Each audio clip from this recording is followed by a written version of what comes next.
baka merong mga salita na hindi natin gusto, ginagawa na ang feeling natin na-abuse tayo.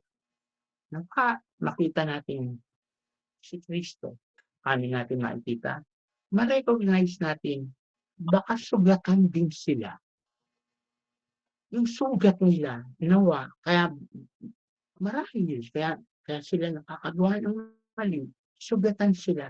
Nawa sa sugat nila, hindi gumana yung ating pagiging tao kundi ang makita natin, si Jesus na nagmamahal sa kanila, si Jesus na nagpapatawad sa kanila, si Jesus na nagpapabago sa kanila. Kahapon meron po akong kausap, sabi ko po din pinag-uusapan na meron silang sinasabi ng mga tao na sabi nila, nagdadasal naman namin, eh, parang hindi naman na nagbabago. Sagot ko sa kanila, dalawa kasi yung dasal. Yung unang dasal, magbago siya. Pangalawang dasal, matanggap ko siya kahit hindi siya magbago. Matutunan ko, yun yung pangalawang dasal kasi kung makikita, ang trabaho natin ay mahalin sila. Ang Diyos ang magpapabago sa kanila. Pero tayo, kaya nga ang dasal ay, Lord, nakakasakit na siya, nawa, magbago siya. Pero kung hindi pa siya magbabago at matatagalan, Lord, yung pagbabago niya, turuan mo akong mahalin siya, matanggap siya. Then Jesus, the risen Christ, will really be alive in our hearts, in our life. Let us also remember divine mercy follows Easter. Yung divine mercy, uh, lahat yun, tanggap lahat eh. Walang exemption sa divine mercy. Kaya nga ang sarap isipin na sa divine mercy, pati yung mga taong kinaiinisan ko, hindi ko gusto ugali, kinakaawan din sila. At nawa maawa ang Diyos sa akin para matutunan ko rin silang mahalin. When Jesus revealed himself through the sacrament, yung sa breaking of the bread, he revealed yung kanyang law ulit, yung kanyang hamon sa atin na mahalin mo lang ang Diyos at mahalin mo ang iyong kapwa. Ngunit ang salita ng Diyos ay hindi lang para sa sariling consumption natin. Kung titignan po natin yung pagkilos ng dalawang apostol, yung kilos nila, nung narinig nila yung word of God, ang reaction kagad nila, babalik tayo sa Jerusalem. Because the word of God, yung pinakikinggan po natin, yung word of God, nawa, hindi lang natin siya ninanamnan, kinakain, or nilonorish tayo, but it should also push us into action. Push us into sharing Jesus, sharing love, sharing mercy, giving kindness. Balik sila. Humahangos. Nung nakikinig ako ng Sunday, yung pari po doon sa parokya namin medyo may edad na. Pero nung nagbabasbas siya kasi di ba may baptismal vow. Ang daming tao, tinitignan ko siya. Ilang misa na kaya si Father? Ilang misa na kaya ginawa? At ilang beses na ito ginawa? Pero parang hindi pa rin siya napapagod, hindi pa rin siya nagsasawa. Simple lang po kasi yung pari na yung sa parokya, yung parish priest hindi siya makwento basta pero kikita sa kanya in his own way, he is sharing Christ not only through his ministry, but through his kind words na narinig ko kasi siya kasi may nakita kasi yung parang may palpak na nagkamaling problema yung nahulog yung hostya. Tapos hindi napansin ng lay minister, malayo lang, may dinampot niya sa akin. Nakita ko na kinakausap niya at sabi ng kaibigan ko na lay minister, "Hanga ako kay Father." Imbis na pagalitan yung nakahulog ng osra, sabi niya, "Walang may gusto nun, kaya mag-iingat na lang tayo."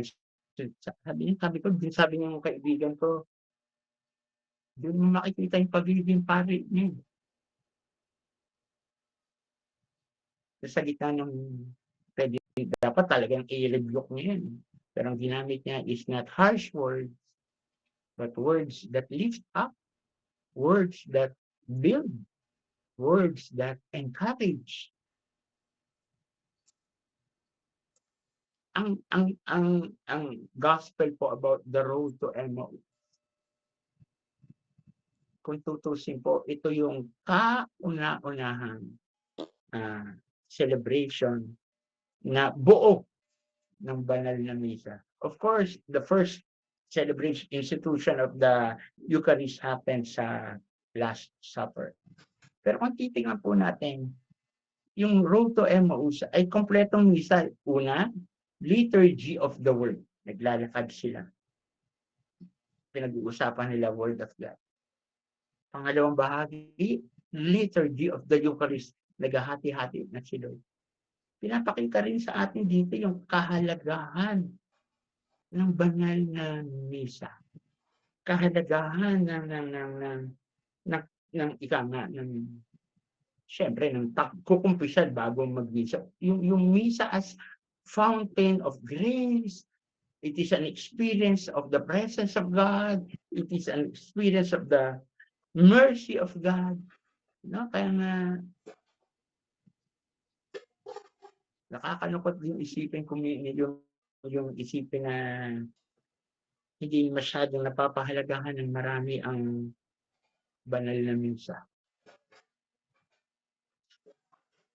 Hindi napapahalagahan yung pagtanggap ng komunyon.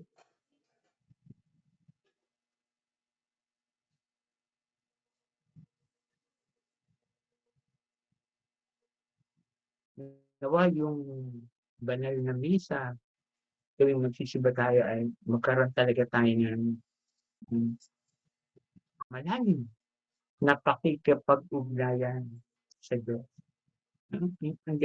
Sabi nga the Holy Mass is heaven touching earth. Heaven touching earth. We remember that once upon a time, God chose us over heaven, over sa langit. He chose us. He became man. And He gave His life for you. Yun yung inaalala eh. Yun yung sineselebrate. No? Kaya nga, kanina binanggit natin yung salitang manatili. Ang banal na misa ay isang napakagandang assurance na ang Diyos ay patuloy na nananatili sa ating kalagitnaan.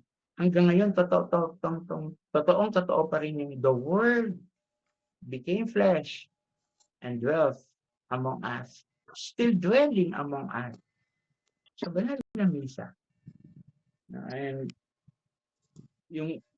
there will be more excitement, there will be more enthusiasm to go and encounter Jesus sa banal na misa. At ulitin ko po nawa tuwing pagkasimba natin, maitulak tayo ng biyaya. Saan? Sa pagtungo sa pagkawang gawa, patungo sa pagmamahal, patungo sa pagpapatawad, patungo sa pagbibigay kay Kristo sa ating kapwa.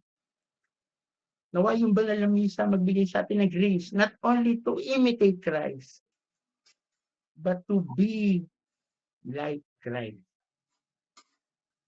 Last Saturday, yung kasi parang short, sabi nung nag-imbita sa akin, recollection to para sa family namin. Pero nasa resort kami, lahat nga sila nakapang swimming. Sabi ko nga, out of place ako. lahat kayo nakapang-swimming, ako ang sabi ko sa kanya, "Ang pinakamahirap na 'to, yung backdrop mo, swimming pool." Pero sana maalala